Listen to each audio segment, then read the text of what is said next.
nos encontramos en la FES Acatlán. El día de hoy vamos a realizar unas entrevistas para el proyecto PAIDI 00725. Nos encontramos con la maestra Mónica Patricia Moncayo y pues les tengo unas preguntas sobre su aportación al proyecto, que hizo su cuadernillo sobre teoría monetaria keynesiana.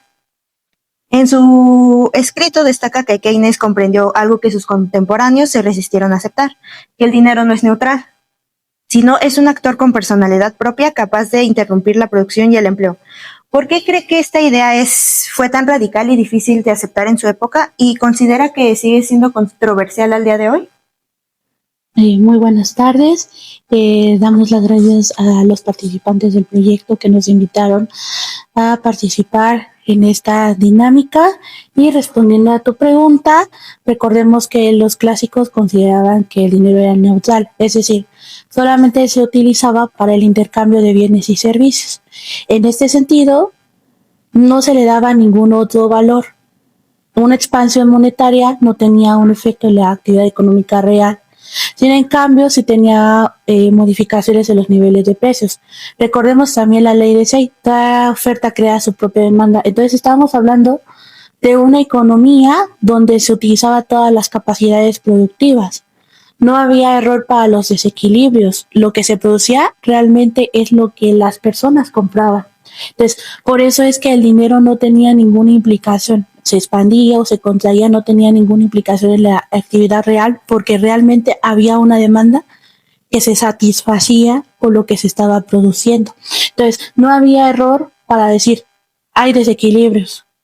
La idea de Keynes, en este sentido, que contradice la postura neoclásica, rompe con este paradigma que en su momento no fue realmente aceptada, por eso no lo coloqué en el cuadernillo, pero otros economistas clásicos critican duramente esta postura keynesiana y dice que al final, si la economía no estuviera en pleno empleo, entonces estaríamos en una economía de crisis, que es lo que realmente retoman otros autores como Marx, y que Keynes da una postura favorable ante eso. Entonces, en la actualidad sabemos que los bancos centrales tienen que controlar la cantidad de dinero en circulación, pero no es su principal punto de política. Más bien, se utilizan las tasas de interés como para incentivar la producción, el empleo u otras, pero sigue siendo importante, obviamente, el análisis del dinero en la economía. Vale, muchas gracias, maestra. Usted también explica que la política monetaria tiene una capacidad limitada para estabilizar los ciclos económicos, porque depende de expectativas empresariales y confianza. Y menciona que durante las crisis, incluso los bancos centrales reducen tasas de interés, los empresarios no invierten. ¿Cuál cree que es exactamente ese límite estructural que Keynes identifica y cómo lo explica él en sus obras? Bueno, la teoría general explica una parte, en el transcurso de sus obras también lo va explicando poco a poco y después la síntesis neoclásica le da una predominancia para explicar lo que conocemos como la trampa de liquidez. Sabemos que la economía tiene ciclos de auge, de retroceso, de depresión, de crisis económica, es decir, desde que Keynes asume que el crecimiento es inestable en el corto plazo, ahí es cuando él introduce que entonces deben de haber variaciones de la tasa de interés, del nivel de producto, de los niveles de inflación, entre otros. Al asumir esto, entonces llega un momento en la crisis económica, nosotros lo vemos cuando pasa esto en nuestra economía, que las empresas ya no producen, que hay despidos masivos, lo vimos en la crisis por la COVID-19, que los precios aumentan, que ya no hay incentivos para que los empresarios sigan produciendo más. Ya no hay incentivos para que las personas consuman de más. En ese sentido, las personas por lo regular guardan su dinero para tenerlo como un medio de supervivencia a lo largo del tiempo. Entonces, como ya no hay ningún otro mecanismo que pueda impulsar la producción, aun cuando la banca central diga voy a disminuir las tasas de interés lo más bajo posible para poder impulsar el crecimiento económico, los empresarios, como ven esta inestabilidad, no se atreven a generar nuevos proyectos de inversión. y como pasa esto, entonces por eso la economía colapsa y no hay ninguna forma, ningún mecanismo que pueda impulsar la economía en el corto plazo. Tiene que haber otro tipo de políticas que ayuden a revertir estos problemas de crisis, ¿no? Por eso es que Keynes lo vio en su momento con la crisis del 29, que realmente el dejar hacer, dejar pasar, no funcionaba la economía. Entonces, hasta después de algunas propuestas que hizo él como pues sí, como parte de la consultoría que hacía para el gobierno británico, es que empieza a decir, el gobierno tiene que intervenir, se tienen que generar nuevos puestos de trabajo para impulsar la economía. Es decir, él decía, si era necesario bachar una calle, pues para eso vas a tener que eh, contratar mano de obra para ciertas cosas. Uno, para ver que alguien monitoree que realmente se bache bien aquella persona que hace la mezcla para ponerle, para cubrir el bache. Y así sucesivamente hasta que tengas varias personas que están interviniendo en impulsar infraestructura o algo así. Entonces, por eso, en ese sentido, tú me comentas, ¿no? Que ¿por qué surgen este tipo de problemas? Pues porque prácticamente no hay demanda efectiva. Ok. Muchas gracias. Bueno, en cuanto a su conclusión, Uh-huh. menciona que la trampa de liquidez paraliza el mecanismo monetario. Solo el gasto público directo puede romper la espiral depresiva. ¿Esto significa para usted como economista que la política fiscal debe ser prioridad en contextos de crisis profunda o ve espacios complementarios para la política monetaria? Ok, recordemos que siempre la política monetaria debe de ir en toda la economía. Entonces, para lograr crecimiento económico, principalmente en nosotros teniendo uno de metas de inflación, pues se tiene que tener inflación estable, crecimiento sostenido y utilizar todos los instrumentos de política monetaria como la tasa de interés. Pero sí, o sea, lo que debemos de entender es que, bueno, yo ya no abordé parte de eso porque sabemos que el cuadernillo contiene más visiones que son complementarias a la visión keynesiana, pero sabemos que desde un principio que se sabe que la política fiscal debe de acompañar a la política monetaria, es decir, no deben de ir solas. Es un complemento en las épocas en todo el ciclo económico.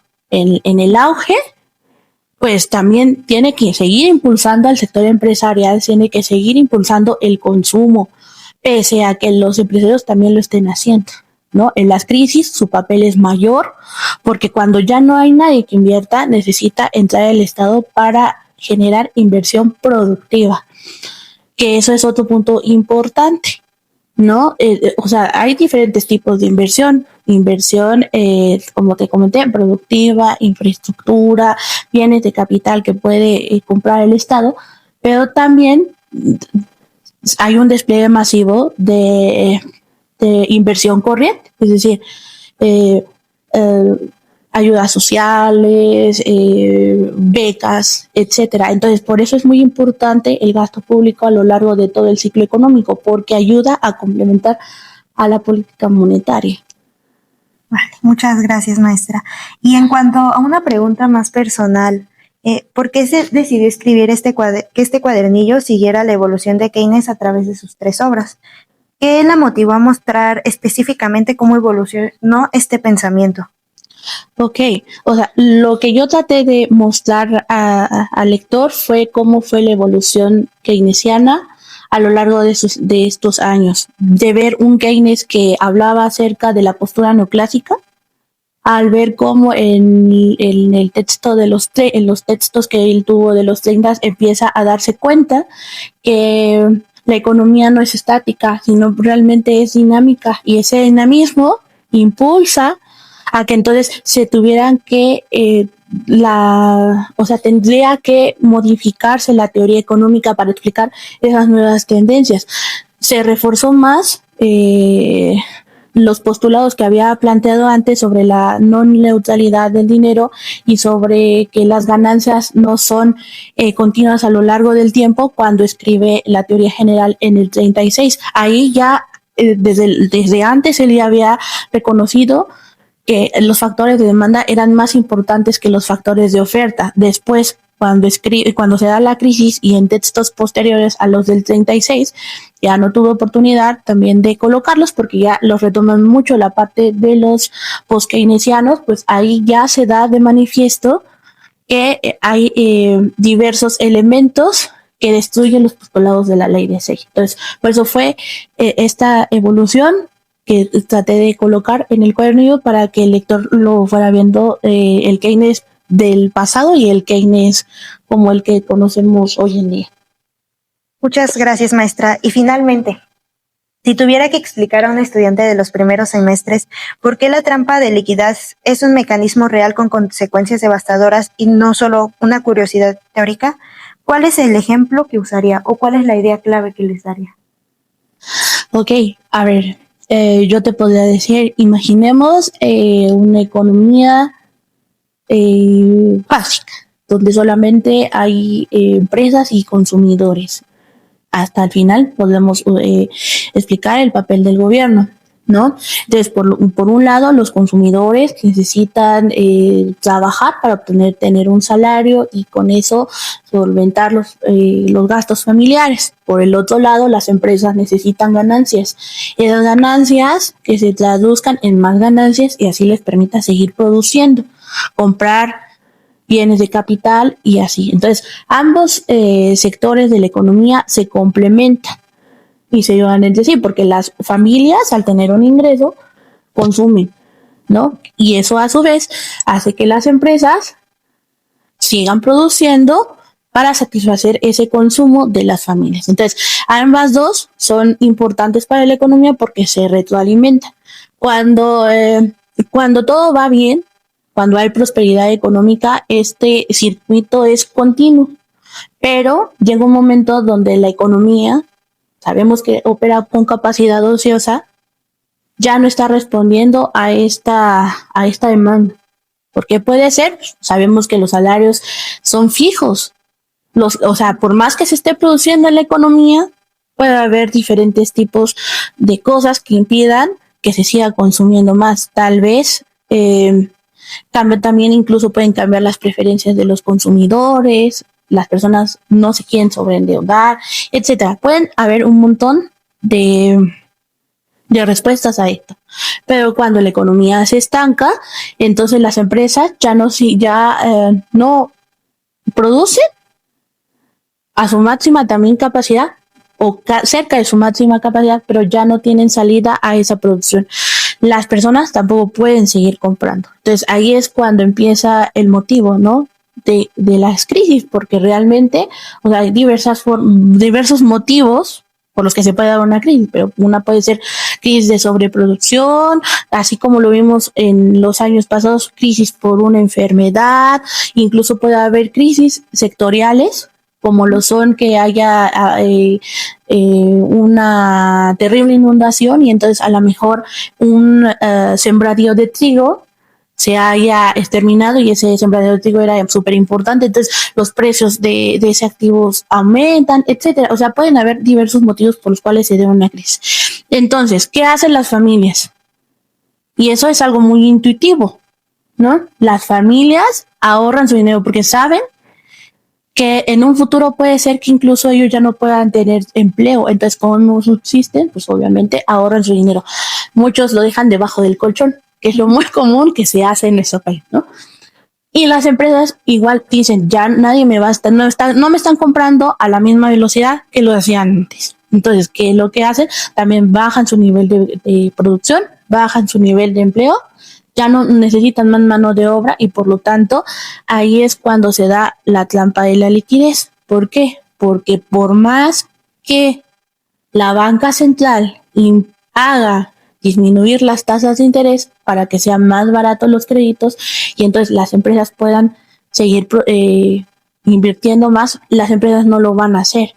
Puede ser que se vayan al sector especulativo hoy en día, pero no necesariamente se van a ir al sector productivo. Entonces, ¿qué es lo que pasa? Si no hay inversión, si no hay consumo, si no hay empleo, si no se dinamizan los diversos sectores económicos, pues por lo tanto hay una ¿cómo se llama? Las tasas de interés no pueden disminuir hasta cero, o incluso negativas. A ver, ¿quién va a estar pagando para poder guardar su dinero al banco si las tasas de interés fueran negativas? Eso es lo que pasa. ¿Quién va a estar metiendo su dinero al banco si por meterlo al banco prácticamente el ahorrador no le van a dar ningún rendimiento? ¿De dónde va a obtener los bancos para poder seguir expandiendo los créditos? Entonces, ese tipo de situaciones hace que la economía colapse y, por lo tanto, el único ente económico capaz de impulsar el crecimiento a través del consumo es el gobierno. No hay otro adicional. No hay otra forma de poder impulsar la demanda si no es a través del gobierno. Obviamente lo hace en el corto plazo y entonces empieza a dinamizarse la economía y el gobierno sigue ayudando a que este crecimiento sea mayor, ¿no? Bueno, serían todas nuestras preguntas, maestra. Muchas gracias por su tiempo y por haber participado en el proyecto y pues por compartirnos su conocimiento sobre la teoría monetaria keynesiana. Muchas gracias aquí y muchas gracias a todos.